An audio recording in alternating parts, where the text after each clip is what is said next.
Bonjour à tous, alors aujourd'hui je reviens avec une recette toute simple. Cette fois-ci je vais utiliser une crème lavante neutre de chez Aromazone. Ils viennent de la sortir il n'y a pas très longtemps.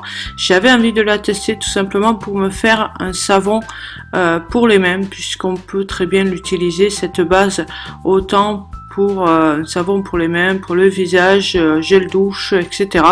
Mais là j'avais envie d'essayer pour les mains tout simplement parce qu'ici l'eau est très calcaire.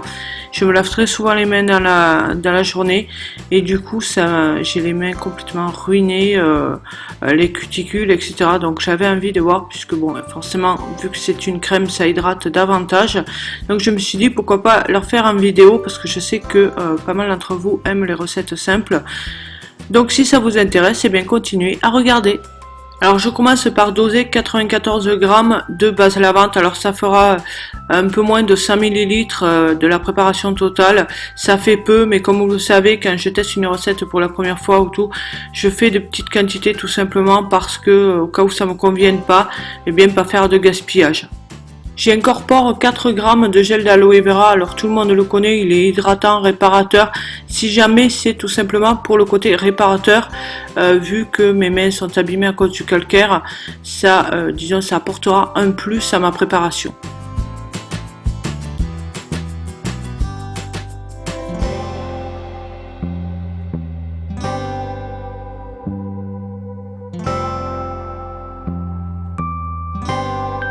Ensuite, je mets 35 gouttes d'huile essentielle de citron jaune. Si je l'ai choisi, c'est parce que cette huile essentielle est antibactérienne et très bonne pour les ongles. Donc déjà, elle les blanchit, mais surtout, elle les fortifie. Alors, il faut savoir que l'huile essentielle de citron, comme celle de la plupart d'agrumes, est photosensibilisante. Alors là, elle est dosée à 1% de la préparation totale. C'est une préparation qui se rince. Donc les risques sont vraiment minimes. Moi personnellement j'ai utilisé plus d'une fois le citron dans des bases lavantes, je n'ai jamais eu de soucis. Maintenant ça peut dépendre aussi des peaux. Donc il faut faire un test. Alors déjà il y a le test cutané préalable en cas pour ce qui est allergique, parce que c'est pas parce que c'est les mains que vous pouvez pas faire d'allergie, donc il faut le faire. Et ensuite moi ce que je vous conseille, c'est vous lavez par exemple je sais pas 2 ou 3 doigts bien rincés et vous vaquez à vos occupations, une journée ordinaire où vous sortez, vous êtes exposé plus ou moins au soleil. Et puis vous attendez 48 heures, si vous voyez qu'aucune tache brune n'apparaît, eh bien c'est bon quoi. Sinon évidemment vous ne l'utilisez pas ou l'utilisez que le soir. Après si vous utilisez ce type d'huile essentielle dans des crèmes, donc des produits qui ne se rincent pas, il faut l'appliquer uniquement le soir. Après ça je mets 35 gouttes, là aussi la même quantité, d'huile essentielle de sarro. Alors le sarro est antibactérien et cicatrisant, ce qui est intéressant pour les micro-coupures par exemple. Cette huile essentielle sent un peu comme la menthe poivrée, ça sent la menthe quoi. Moi je trouve que ça sent la menthe. Au total donc de ma préparation, il y aura 2% à peu près d'huile essentielle.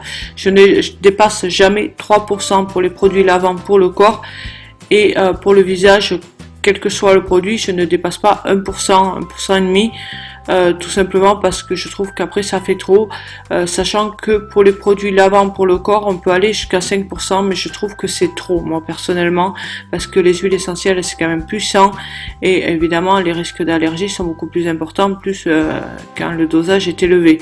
Après, ça dépend votre peau, ça dépend les huiles essentielles, ça peut dépendre de pas mal de choses, mais voilà, moi je ne dépasse jamais 3%.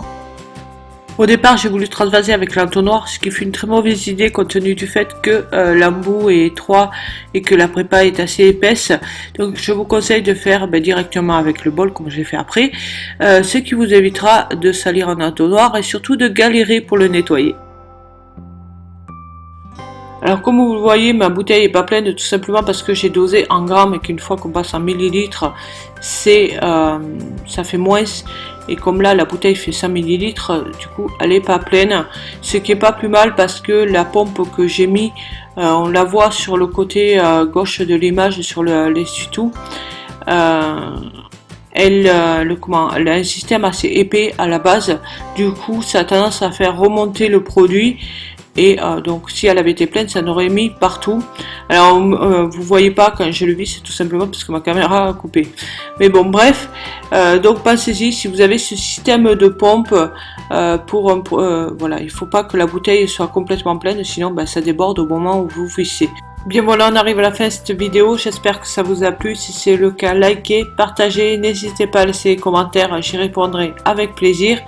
Si ce que je fais vous plaît et que vous n'êtes pas encore abonné à ma chaîne, eh bien abonnez-vous. Et en attendant la prochaine vidéo, je vous dis à très bientôt et prenez soin de vous. Bye bye.